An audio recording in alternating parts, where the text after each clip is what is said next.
1592년 임진년 7월 8일 이 바다의 드넓은 날개가 펼쳐졌다. 거대한 학의 날개, 조선 수군의 학익진이었다. 그리고 이어진 조선 수군의 완벽한 승리. 적선 73척 중 59척을 격침시키고 9천여 명의 왜군을 수장시킨 한산 대첩이었다. 한마디로 얘기하자면 히데요시의 조선 침략에 사형 선고가 내려진 해저이다. 이순신과 조선 수군, 그들은 과연 어떻게 이겼을까? 이순신의 전투 보고서를 토대로 한산 대첩과 학익진을 철저하게 분석한다.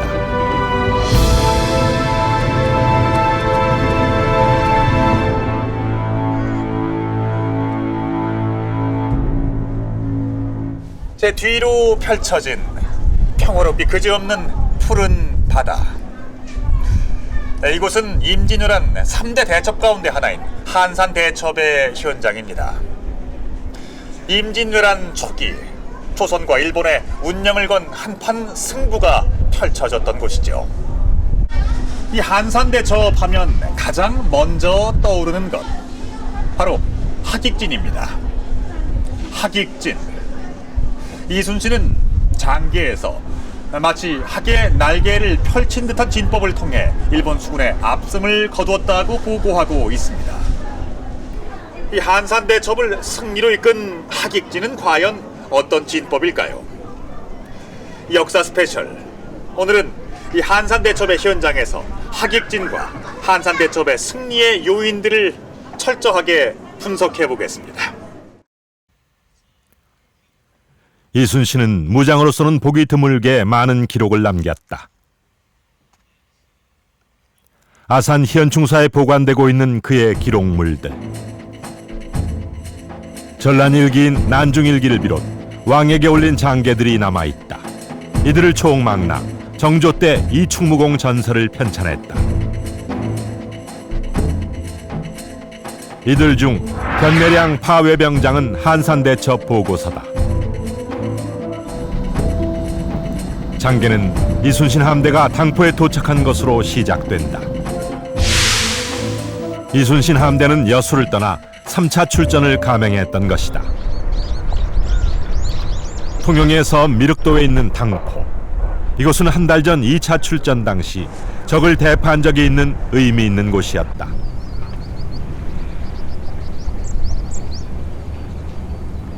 이날 중요한 정보가 입수됐다. 미륵산으로 피해 있던 피난민이 결정적인 제보를 해온 것이다. 여기 다리 보이시죠? 예, 예. 저기가 바로 갯내랑입니다. 예. 혹자는 갯내랑에서 보았지 여기서 보지 않았다고 이야기를 하는데 그날 동풍이 불었다고 나옵니다. 예. 동풍이 분 날은 날씨가 아주 맑습니다. 요즘도. 그때는 지금과 같이 공해가 없었기 때문에 더 맑았겠죠.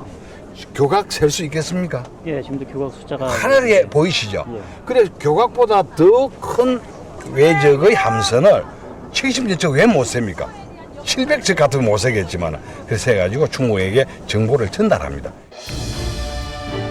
한산도를 가운데 두고 당포에는 조선 수군이, 견내량에는 일본 수군이 정박하고 있었던 것이다.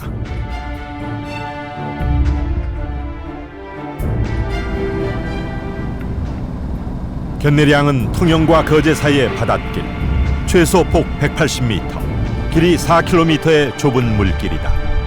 당시 일본 수군이 정박한 곳은 어디일까? 우리나라 장군도 그래 하겠어요. 통신수일에 대해서 뭐 하나 그런 70여 척 머물렀다고 하는 포구가 바로 이 포구입니까? 예. 바로 여기 요 땅 전부가 그 당시에 항구였습니다. 그러니까 저 끝에서부터 시작해서 저 교회에 있는데 비닐하우스 있는 저 마을 안에까지가 말이죠. 전부 포구로 다 되어 있었습니다. 제보자는 김천손이라는 인물이었다. 조선 수군이 이제 그 김천선으로부터 그런 정보를 이제 그 획득한 시기가 그 저물 무렵, 해가 지어가지고 이제 저녁을 준비하는 그런 시점이기 때문에 조선 수군이나 일본 수군 할 것 없이 이제 그 해상 활동을 안 하고 정박해 있는 상태입니다. 그래서 이제 그날 저녁에 이제 그런 그 작전 계획을 수립하게 되는 겁니다. 이순신은 즉각 경상우수사 원균, 전라우수사 이혁기와 작전회의를 열었다. 원균은 곧바로 견내량으로 쳐들어가자고 했다. 그러나 이순신의 생각은 달랐다. 정면 공격만 주장하는 원균. 이순신은 그런 원균을 향해 병법을 모른다고까지 했다. 전라 좌수사 이순신. 그는 병법에 능숙한 장수였다. 발포만호 시절 전라감사 손식이 병법에 대해 물었다. 이순신은 각종 진법을 그림을 그려가며 능숙히 대답해 전라감사가 감탄했을 정도였다.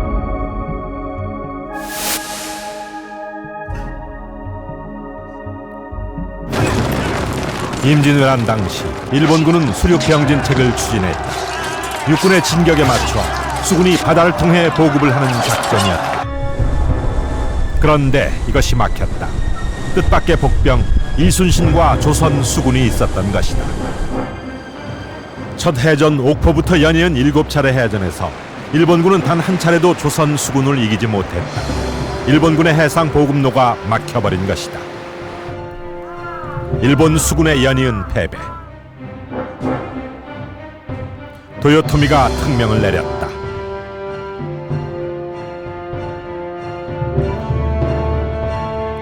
일본의 정예 장수들에게 연합수군을 구성, 조선수군을 먼저 격파하라는 명령을 내린 것이다. 바다의 제해권을 두고 조선수군과 외수군에 피할 수 없는 일전이 예고된 것이다.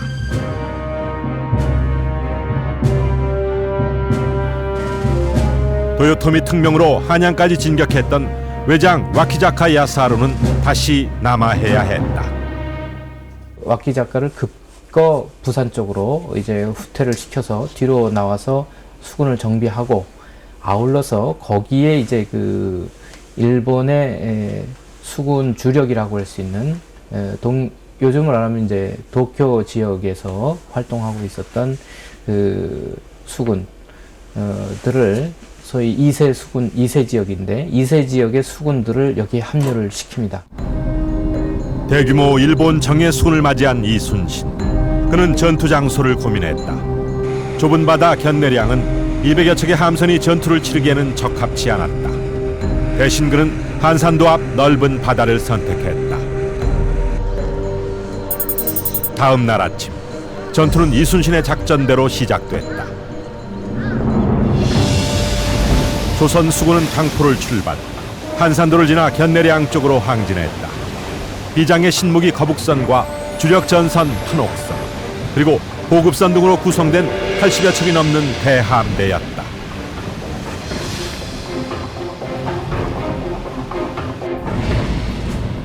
마침내 조선 수군은 적의 정탐선을 만났다. 이순신은 즉각 대여섯 척의 판옥선으로 이들을 뒤쫓게 했다. 한산대첩의 서막이 오른 것이다.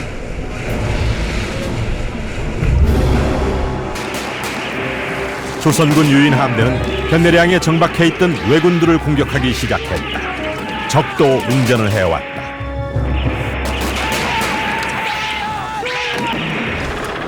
치열한 접전이 이어진 지 30여 분. 공격을 퍼붓던 조선 함대가 뱃머리를 돌려 물러나기 시작했다. 유인 작전이 시작된 것이다. 일본군은 말려들었다. 전 함대가 돛을 올리고 추격해왔다.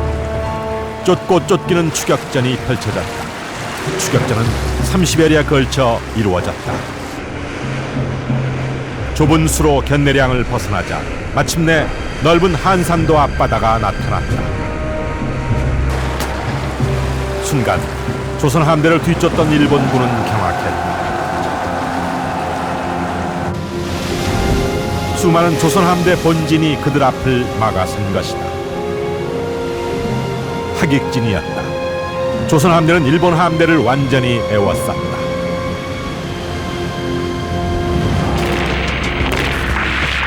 조선 수군의 대형 총통들이 발포를 시작했다. 고위망에 갇힌 일본군은 조선의 총통 앞에 속수무책이었다. 이순신은 그 기세가 마치 폭풍 같고 우레 같았다고 보고했다.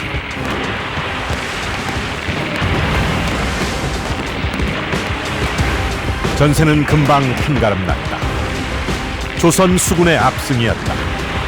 적선 59척이 깨지고 9천여 명의 일본군이 전사했다. 해질녘 전투는 완전히 끝이 났다. 임진왜란 발발 3개월, 수세에 몰렸던 조선이 왜군에게 가한 일대 반격이었다. 한산대첩, 이순신의 치밀한 전술과 하객진이라는 진법으로 일군 대승이었다. 일본 수군의 정예와 맞붙어 완벽한 승리를 거두었던 한산대첩. 이 한산대첩의 하이라이트는 역시 하객진이었습니다. 이순신은 학의 날개처럼 함대를 넓게 펼쳐 적을 포위해 외선을 괴멸시켰습니다. 자, 과연 이 하객진의 실체는 무엇이었으며 이순신은 왜 이 하객진을 선택했던 걸까요? 하객진은 어떤 진법이었을까? 전남 완도군의 고금도. 이곳은 정유재란 이후 이순신이 삼도 수군 통제영으로 삼았던 곳이다. 이순신을 모시는 사당 충무사. 펼쳐봐 주시죠. 이곳에는 조선 수군의 진법을 그린 전진도첩이 보관돼 있다. 전라 우수영 전진도첩. 각종 진법이 그림으로 남아 있다.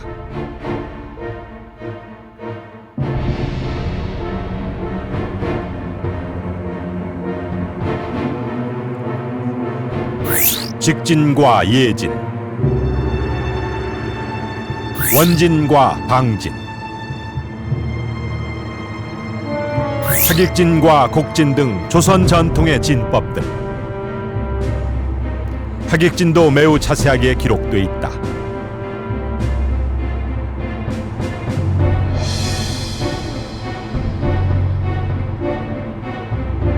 우선봉 거북선, 좌선봉 역시 거북선이다. 그리고 각 지역 부대의 위치도 정확하게 표기돼 있다. 오른쪽은 군산, 한평, 무안 등 지역 부대가 맞고 한 가운데는 중군이 위치하고 있다. 왼쪽은 진도, 해남 등의 부대가 맞고 있다.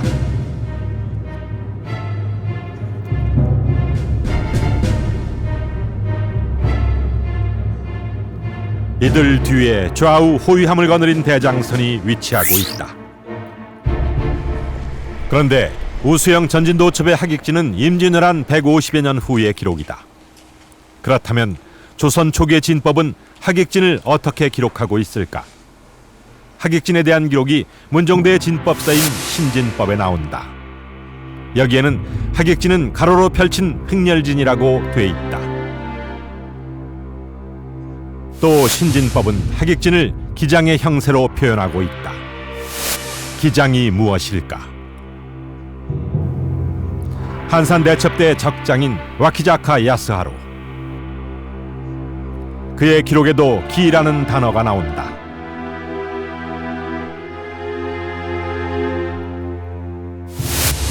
조선 함대가 기 모양으로 자신들을 에워쌌다는 것이다. 그림과 기록이 전하는 기장. 그것은 바로 곡식을 까부르는 키, 즉 하객진은 U자 형태의 진법이었던 것이다. 그렇다면 하객진을 펼치기 위한 조건은 무엇일까?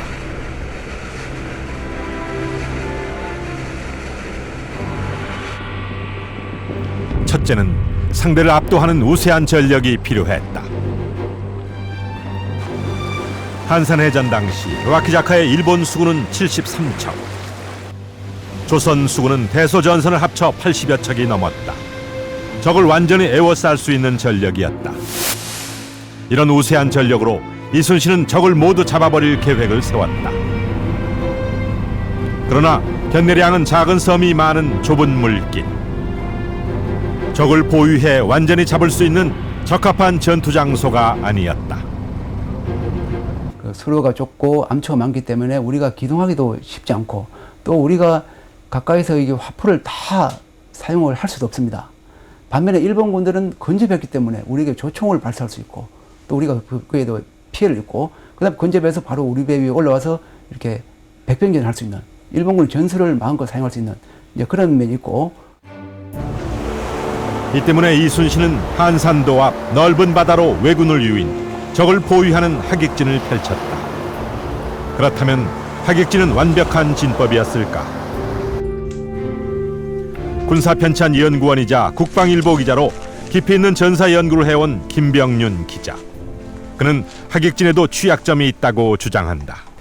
U자형으로 이렇게 보통 그 날개를 펴서 이렇게 그 적함을 향해서 이렇게 전진을 해야 되는데 그런 상태로 전진을 하다 보면 측면이 적을 향하는 것이 아니라 함수가 당연히 적을 향하게 됩니다. 이 경우에는 다가서면서는 함수에서만 한 포를 쏠 수가 있고 현측에서는 쏠 수 없다는 것을 뜻하죠. 이순신은 하객진을 펼친 채 모든 판옥선이 전진하도록 했다. 이 경우 효과적인 포격을 위해서는 배를 옆으로 돌려야 한다. 사격을 하고 나서 다시 적을 향해서 가려면 배를 다시 돌려야 됩니다. 아니면 적하고 반대 90도 방향으로 배가 이동을 하는 거죠. 그러니까 기동과 공격을 유기적으로 결합하기에 다소 어려움이 있다고 할 수 있습니다. 조선 판옥선의 주력 무기였던 조선 총통. 그 특성과 약점은 무엇일까? 최대 사거리가 1km 이상에 이르렀던 조선의 각종 총통들. 엄청난 위력에도 불구하고 치명적인 약점이 있었다. 조선시대 총통은 화약과 탄환이 일체형인 현대 무기와는 달리 화약 따로 탄환 따로 장전해야 했다. 또한 한 번 발사 후에 재장전하는데 적지 않은 시간이 필요했다. 결국 이제 한 번 쏘고 나면은 다시 그 포괄을 풀러가지고서 포를 뒤로 빼은 다음에 식기를 기다렸다가 다시 재장전을 해가지고 하죠. 결국 이제 그런 시간 사이에 한 번 포격하고 난 다음에 결국엔 적이 공격을 해올 수 있는 그런 시간적 여유가 있죠. 일본군의 주 전술은 등선 육박 전술, 즉 아군배의 접근, 조총을 앞세워 배 위에 오른 다음 육박전을 벌이는 것이었다. 일본군들이 빠른 속도로 달려와 가지고 우리 진영에 그대로 와서 이렇게 근접해서 이제 그 자기네 전술을 구사한다면은 하객진은 발휘할 수 없는 거죠. 그래서 그런 것들이 하나의 약점이라고 볼 수 있는데 신속하고 정확한 포격 없이는 오히려 일본군의 주 전술에 당할 수밖에 없는 것이 이순신의 하객진이었다. 적지 않은 취약점을 가졌던 조선 총통과 하객진. 그러나 이순신과 조선 함대는 이 약점을 극복하고 한산 대첩을 일궈냈다. 어떻게 그것이 가능했을까? 네, 저는 지금 정지한 배 위에 서 있습니다. 보시는 것처럼 바다도 꽤 잔잔한 편인데요. 그런데도 중심 잡기가 쉽진 않습니다. 한산 해전 당시 200여 척의 배가 뒤엉켜 있었던 이 바다는 지금보다 훨씬 더 요동쳤을 겁니다. 이런 상황 속에서 과연 우리 조선 수군은 어떻게 하객진을 유지했으며 정확하고 신속한 함포 사격전을 진행할 수 있었던 걸까요? 조총을 주 무기로 사용했던 왜군과는 달리 대포를 주 무기로 전투를 진행했던 우리 조선 수군은 화력을 집중하기 위해서 이 하객진을 어떻게 활용했던 걸까요? 하객진은 과연 어떻게 운영된 진법일까? 해사박물관에는 조선 후기의 수군 조련도가 한 점이 있다. 대장선을 가운데 두고 위에는 작을 소자 형태로 아래는 큰 대자 형태로 진을 형성한 모습. 바로 뾰족할 첨자, 첨자진이다. 정조의 어명으로 제작된 군사훈련서인 병학통. 이 책 수조편에는 첨자진에 대해 기록되어 있다. 첨자진은 주로 함대가 이동할 때 펼친 진법, 기동진형이었다. 다양한 그러니까 크고 작은 군선, 병력도 많고 적은 병선, 또 그다음에 무기도 다른 그러한 그 군선들이 일정한 속도와 한 지휘관의 지휘에 따라서 일정한 속도와 일정한 방향으로 각 적이 있는 곳까지 가는 것이죠. 간 다음에 바로 전술 진영으로 바꿀 수 있었다. 전투가 임박하면 첨자진의 함대는 바로 양옆으로 펼쳐 섰다. 그렇다면 어떻게 진을 펼쳤을까? 첨자진의 앞쪽에는 전사와 우사, 뒤쪽에는 좌사와 후사가 위치하고 있었다. 앞쪽에 전사와 우사가 펼쳐 앞열을 만들고 뒤쪽에 좌사와 후사가 펼쳐 뒷열을 만드는 것이다. 적선을 만나게 되면 대장선에선 포를 쏘고 나팔을 불어 각 부대에 신호를 보낸다.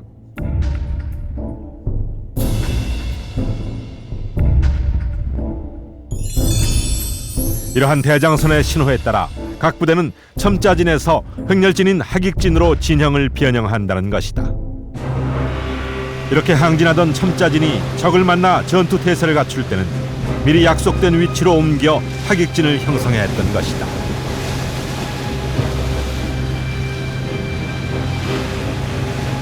이 열의 횡렬 하객진으로 전환한 것에는 특별한 이유가 있다. 이들이 교대로 선회하며 함포 사격을 했다.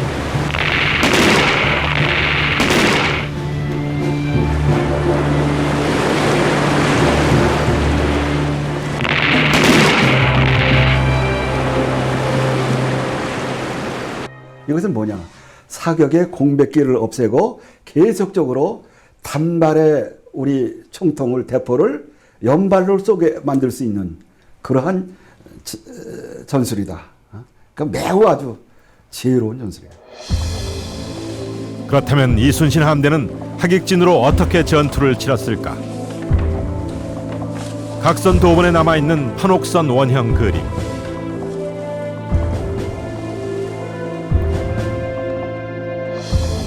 조선 수군의 주력 함선인 판옥선은 날렵한 모양이 아니라 직사각형에 가깝다. 왜 이런 모양이었을까? 만약에 할 수만 있다면 이쪽 현측에서 적을 향해서 일제 사격을 가한 이후에 여기에서 그 함포를 재장전에 걸리는 시간보다 배를 반대쪽으로 돌리는 데 드는 시간이 더 짧다면 돌리는 게 이상적이죠. 재장전을 하는 시간 동안 배를 선회하는 것은 조선 수군의 공식 전투 지침이었다. 조선 후기 전투 지침서인 수조규식에는 선회와 포격 방식이 기록돼 있다. 즉 타수가 배를 돌리면 전후 좌우 네 곳의 포가 일제히 발포한다는 것이다. 따라서 판옥선의 방향타인 키가 핵심이었다. 제일 먼저 현측을 개방을 해서 적에게 공격을 한 다음에 선회를 하면서 계속 사격이 가능합니다. 함수에도 화포를 배치할 수 있기 때문에 도는 순간에도 여기서 다시 발사를 하고 완전히 돈 다음에 반대쪽 현측에서도 적을 향해서 사격이 갈 수 있는 겁니다.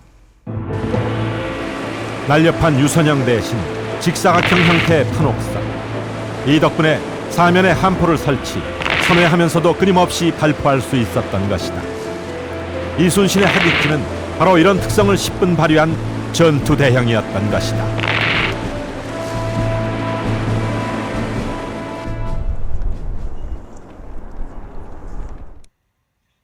그렇다면 실제로 전투에 사용된 총통의 성능은 어땠을까? 파손된 지자 총통이 조선 총통 성능의 한계를 말해주고 있다.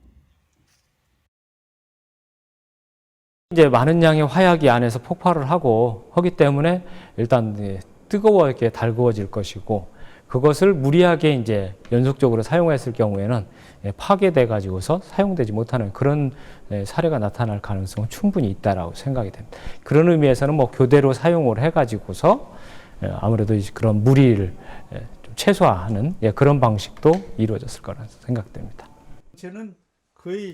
그렇다면 이순신은 이런 총통의 한계를 어떻게 극복했을까? 도면을 직접 제작, 판옥선을 복원한 전문가를 찾았다.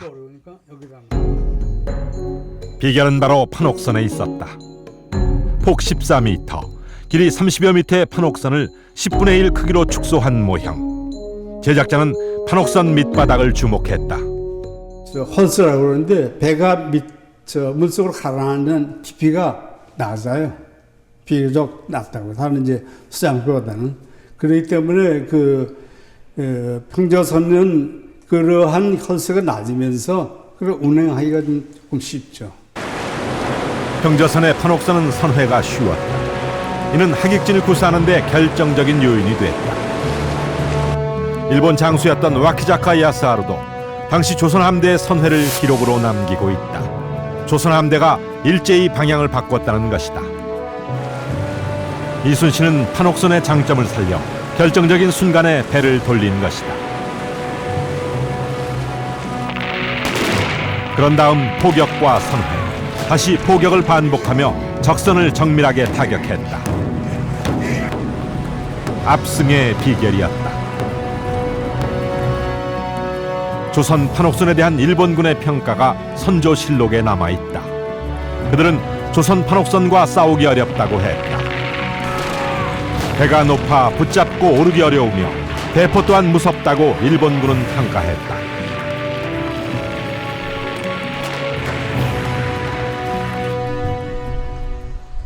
그렇다면 일본 전선은 어땠을까? 나고야성 박물관에 전시된 당시 일본의 주력 전선 아다케 부네. 아다케 부네는 밑바닥이 판옥선보다 뾰족하다. 흘수가 우리 판옥선보다 깊어 선회가 어려운 구조였으며 선체도 또한 취약했다. 두께가 한 20cm. 그리고 이제 옆에 외판, 현판이 한 6cm 정도로 이제 제목을 말하자면 선재를 상당히 얇게 썼어요. 그렇게 해서 배가 가볍게 나갈 수 있게. 어떻게 보면 우리 판옥선에 그런 대포를 맞게 되면은 이 6cm 정도의 두께는 펑펑 뚫어집니다. 선회와 포격을 자유자재로 구사하는 조선 판옥선에 비해 일본 아다케 부네는 회전 반경이 커 불리한 상황에서 후퇴하기가 힘들다. 조선 총통의 포격권 안에 들어오면 여지없이 명중당했고 취약한 선체로 인해 피해 또한 직접적이었다. 그러나 조선 총통에 또 다른 문제가 있었다. 바다는 움직임이 심한 곳, 정확한 포격은 쉽지 않았다. 바다에서는 기본적으로 배가 멈추면 롤링이 되게 심해집니다. 차라리 배가 움직일 때는 움직임이 덜하지만 롤링이란 것이 쉽게 말해서 배가 이렇게 흔들리는 현상인데요. 배가 멈췄을 경우에 롤링이 훨씬 심합니다. 이런 식으로 심해지기 때문에 가급적이면 전투 중에도 배는 멈추지 않는 것이 바람직합니다. 정확한 조준 장치가 없던 당시의 화포들. 이런 상황에서 이순신의 함대는 어떻게 정확한 포격을 했을까? 현대 해군은 정확성을 고려 함대전의 경우 한 가지 포격법만을 견지한다.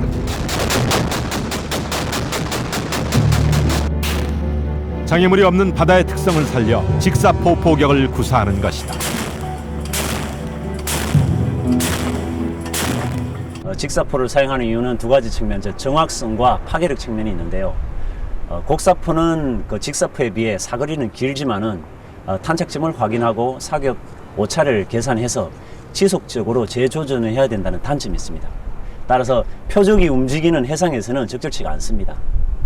또한 그 포물선을 그리면서 타격을 하는 곡사포에 비해 표적을 직접 타격하는 직사포는 관통 영역이 우수하기 때문에 적함의 장갑을 뚫는 그 포탄 자체의 파괴력과 더해져 가지고 적함에게 더 큰 피해를 줄 수 있기 때문에 현대제에서는 직사포를 사용을 하고 있습니다. 임진왜란 당시 조선 총통의 발사각과 사거리의 관계는 어땠을까?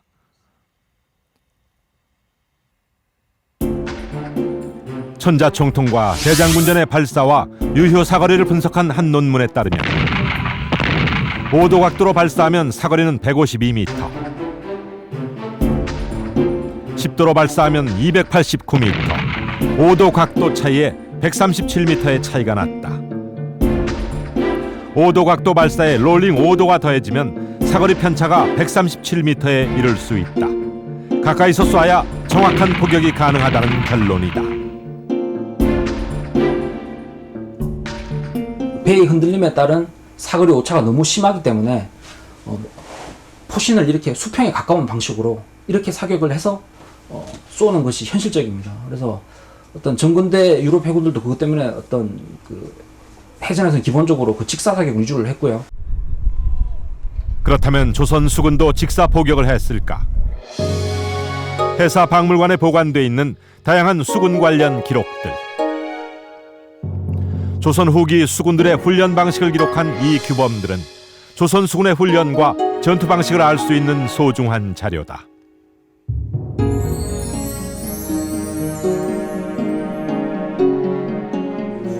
이 자료들은 하나같이 크기가 작은 것이 특징이다. 현장에서 사용할 수 있도록 요즘으로 말하면 이제 수첩식으로 이렇게 만들어서 작게 만든 현장용 그 지침서라고 할 수 있습니다. 전투 시 필요한 각종 진법의 그림부터 일자진 일렬로 쭉 쓰는 거죠. 일자진. 야간 훈련 때 각 전선에서 다는 등의 모양과 개수에 이르기까지 구체적인 내용이 담겨 있다. 이 수조 홀기들은 임진왜란의 전투 경험이 담겨 있는 것으로 추정되고 있다. 이들 기록물 중에는 조선 수군의 총통 발사 기준이 제시된 것이 있다. 수조 규식에 따르면 총통은 적선이 200보 이내 접근했을 때 발사하도록 하고 있다.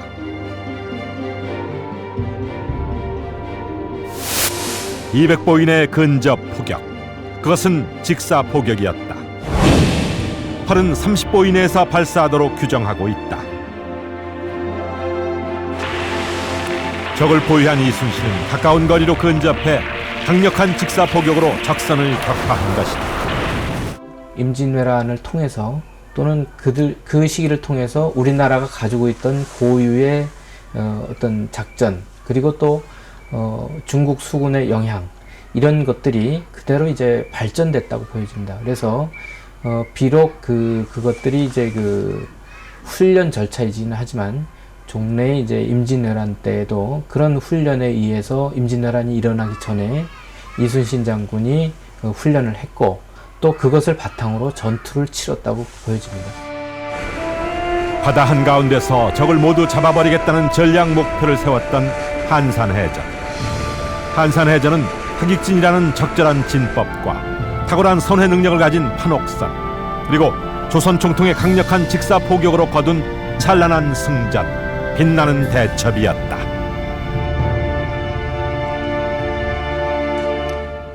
임진왜란은 외침으로 인한 우리 역사상 최대의 위기였습니다. 이 나라와 역사 자체가 송두리째 사라져버릴 위기에 처했던 것이죠. 바로 그때 이 바다가 있었고 이곳 한산도 앞바다에서 이순신의 빛나는 승리가 있었습니다.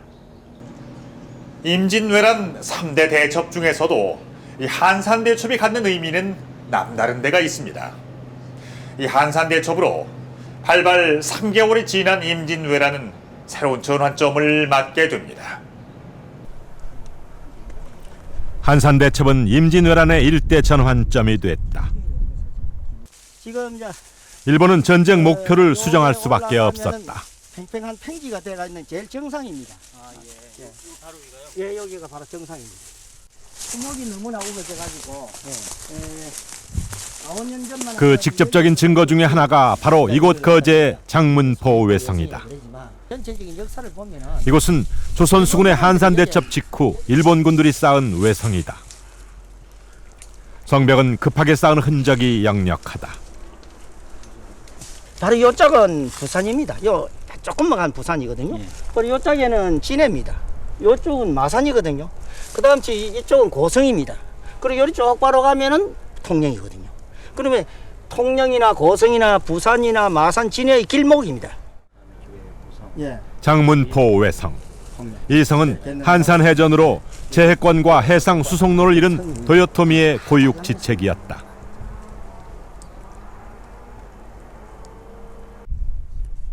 한산해전의 패배. 이 패전은 이순신에게 당한 다른 패전과는 사뭇 다른 것이었다. 일본 최정예 수군이 속절없이 당한 충격적인 패배. 도요토미는 고뇌 어린 결단을 내렸다. 해전 금지령이 그것이었다. 도요토미는 거제에 성을 쌓고 농성을 하라는 명령을 내렸다. 개전 초기 일본 육군은 중로, 좌로, 우로 세 경로를 통해 화죽지세로 북상, 멀리 함경도까지 진출했다.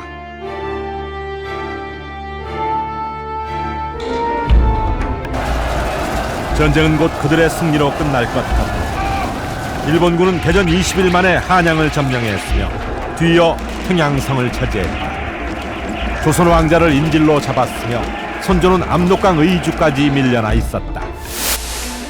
일본은 조선 조정에 대한 협박도 서슴지 않았다. 그들이 바다를 장악하고 있으니 선조는 더 이상 도망갈 곳이 없다고 위협했다.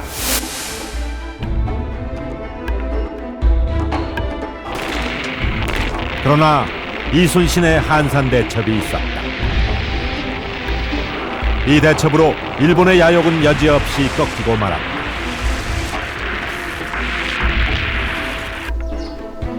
이순신의 한산 대첩에 대한 서해 유송룡의 평가가 있다. 이순신의 든든한 후원자이자 임진왜란 극복의 또 다른 주역이었던 서해 유성룡. 전란 이후 낙향한 유성룡은 통절한 반성의 기록 증비록을 남겼다.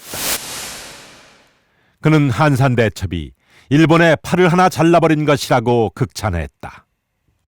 서해안으로서의 그 보급 루트를 확보하는 것, 또는 일본이 그 남서 해안에서 교두보를 확보해서 중국으로 바로 침략을 하려는 그런 작전에서의 실패를 가져오게 되는 것이고, 또 작전권도 이제 더 이상은 거제도의 서쪽으로 올 수 없다는, 지역이 한정되는 그런 여러 가지 불리한 점을 가져오게 된 것이 바로 이 전쟁의 그 중요한 의의라고 할 수 있겠습니다. 300여 년 후 서양언어 선교사는 이순신의 한산 대첩에서 깊은 인상을 받았다. 영어로 출간된 최초의 한국사. 이 책을 자기가 15년간 공부해서 또 연구해서 탐구해서 이 책을 출간했다고 그렇게 스스로 말씀하셨어요. 그래서 한국 역사에 대해서는 당시로 보면은 어느 누구보다도 한국 역사를 포괄적으로 가장 많이 알고 계시는 분 중에 한 분이었죠. 책의 저자는 구한말 한국의 선교사로 왔던 호머 헐버트 박사. 유일한 영어본인 그의 한국사 책은 서양인들에게 큰 영향을 끼쳤다. 그는 한산 대첩을 일본의 침략에 대한 사형 선고라고 표현했다. 또한 한국의 살라미스 해전이라고 했다. 이순신의 한산 해전에 대한 서양의 관심과 연구는 지금도 진행되고 있다. 영국 북부의 리즈 대학. 이 대학에서 일본사를 연구하는 스티븐 턴블 교수.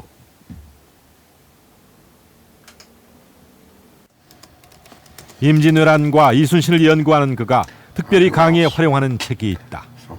이순신의 난중일기와 더불어 1920년대 영국 해군 제독 발라드가 쓴 책이 그것이다.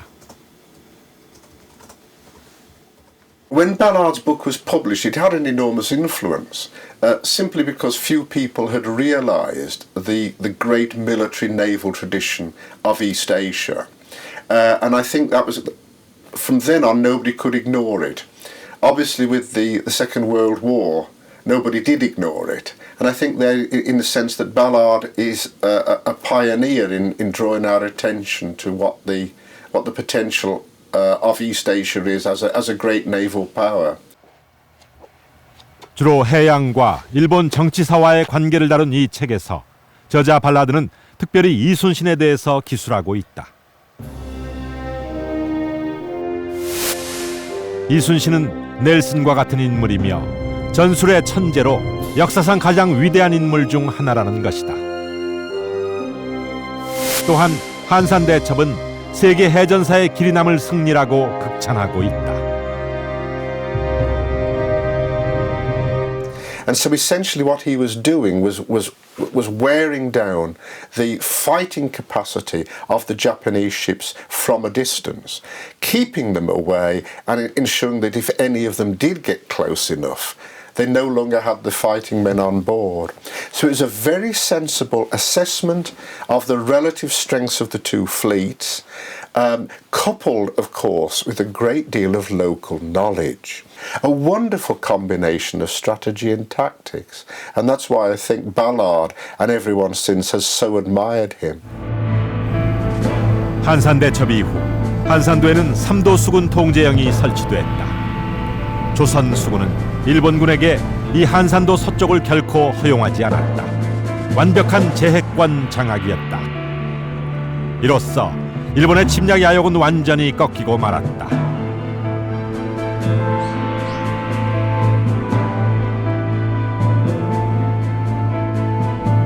1592년 7월 8일 거대한 학이 날개를 펼쳤던 한산도 앞바다. 이곳이 바로 나라와 백성과 역사를 지켜낸 바로 그곳이었다.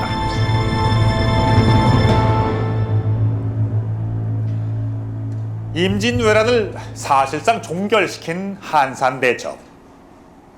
이 한산대첩을 승리로 이끈 것은 하객진만이 아니었습니다. 넓은 바다 위에서 적을 포위하는 하객진이란 진법에 적의 전함대를 유인해 들여온 치밀한 전략, 그리고 조선 수군의 가장 강력한 무기인 화포와 화력의 집중을 위해 판옥선의 선회 능력을 활용한 뛰어난 지략 등 이 모든 것이 조화롭게 어우러졌기에 이룰 수 있었던 승리였습니다. 또한 이 바다마저 적에게 내줄 수는 없다는 이순신과 조선 수군의 필승의 정신이 있었기에 가능한 승리였습니다.